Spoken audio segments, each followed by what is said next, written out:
É, muitas vezes a gente vai num centro espírita e de repente lá estão falando de política, de futebol, estão incorporando espíritos na nossa frente, que o espírito está falando palavrão, está falando baixaria, e a gente acaba ficando meio incrédulo daquela casa espírita, daquele espírito ali incorporado e até dos médiuns que estão ali. A gente percebe isso também em vários vídeos aqui na internet, médios incorporando ao vivo, em lives ou em vídeos gravados, e a gente fica meio cético, será que é verdadeiro isso ou não? E nesse ceticismo a gente às vezes até desiste de tentar estudar, aprender sobre espiritualidade, sobre mediunidade, desacredita. Então, esse é o tema do nosso estudo de hoje do livro O que é o Espiritismo de Allan Kardec. Eu vou ler para vocês o item 46, comentar aquilo que eu compreendo e peço que vocês participem do estudo, deixando aí os seus comentários. Bora para a leitura. Em vão se alega a utilidade de certas experiências curiosas, frívolas e divertidas, para convencer os incrédulos. É a um resultado contrário que se chega. O incrédulo, já propenso a escarnecer das mais sagradas crenças, não pode ver uma coisa séria naquilo de que se zomba, nem pode respeitar o que não lhe é apresentado de modo respeitável. Por isso, retira-se sempre com má impressão das reuniões fúteis e levianas, onde não encontram ordem, gravidade e recolhimento.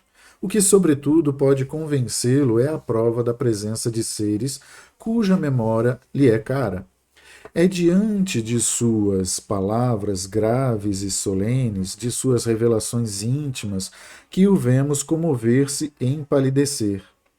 Mas pelo fato mesmo de ele ter respeito, veneração e amor à pessoa cuja alma se lhe apresenta, fica chocado e escandalizado ao vê-la.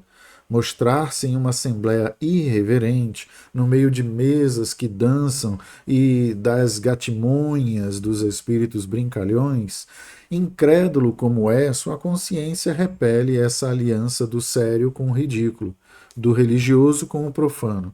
Por isso, taxa tudo de charlatanismo e muitas vezes sai menos convicto do que entrou. As reuniões dessa natureza fazem sempre mais mal do que bem, porque afastam da doutrina maior número de pessoas do que atraem. Além de que prestam-se à crítica dos detratores, que assim acham fundados motivos para zombaria. Então, muitas vezes em reuniões espíritas são feitas experiências que parecem engraçadas ou superficiais na tentativa de impressionar quem não acredita. Porém, isso costuma ter efeito contrário. Um incrédulo que já tem uma postura cética não vê seriedade nessas demonstrações e acaba não respeitando o que presencia. Você chega numa palestra que o médium espírita lá está sendo um comediante, você acaba, na maioria das vezes, rindo, se divertindo, mas perdendo às vezes o foco do tema central da palestra e se desinteressando pelo espiritismo enquanto uma filosofia séria. Vai pensar que se trata de uma brincadeira, de um show de comédia. É gente que toca violão enquanto dá palestra, toca flauta, toca gaita. É gente que quer incorporar durante a palestra e o espírito começa a xingar, a ser arrogante, a ser irônico, debochado. Então essas características, né, ironia, sarcasmo, ameaças, como certos vídeos que eu vejo aqui de médiuns famosos que incorporam espíritos diversos, desde espíritos de salamandras, gnomos, elfos, dragões, ETs de outros planetas, a Jesus e até mesmo Deus. Tem médium incorporando Deus aqui na internet. Então, quando a gente para pensar, será que Deus incorporaria num médium? Já surge uma pergunta ali que leva à descrença. E quando a gente escuta a palestra do médium incorporado ao vivo de Deus, Jesus ou qualquer outra categoria de espíritos, e o médium está ali ameaçando as pessoas, ironizando alguns, debochando de outros, falando palavrões, fica difícil a gente acreditar que aquilo ali é uma coisa séria. Reuniões desorganizadas, com brincadeiras e falta de respeito, causam má impressão e afastam as pessoas. Para que o incrédulo se sinta tocado, é necessário um ambiente de gravidade, de respeito, onde a presença dos espíritos queridos seja sentida de forma profunda.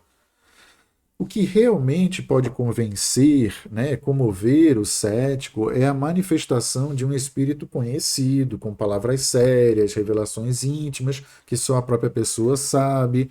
E aí a gente precisa ter cuidado com isso também, porque tem pessoas que são charlatões, que eles fuçam as redes sociais para buscar informações sobre a vítima, fingem estar incorporados ou psicografando uma mensagem, mas colocando ali aquelas informações que ele colheu na internet ou numa conversa prévia com essas pessoas.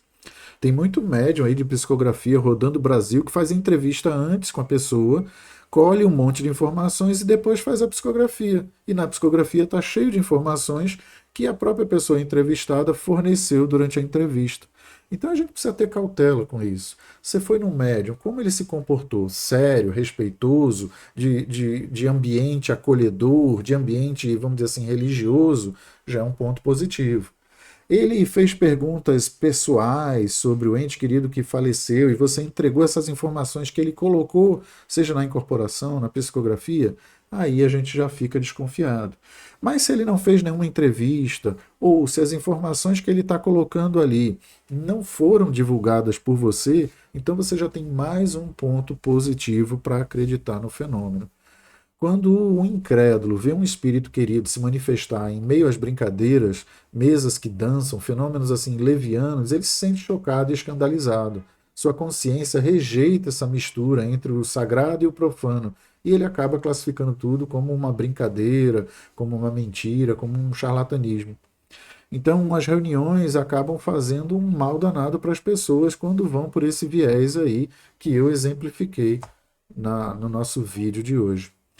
Se você gostou desse vídeo, clique em gostei, compartilhe com seus amigos que também poderiam gostar de aprender esse assunto.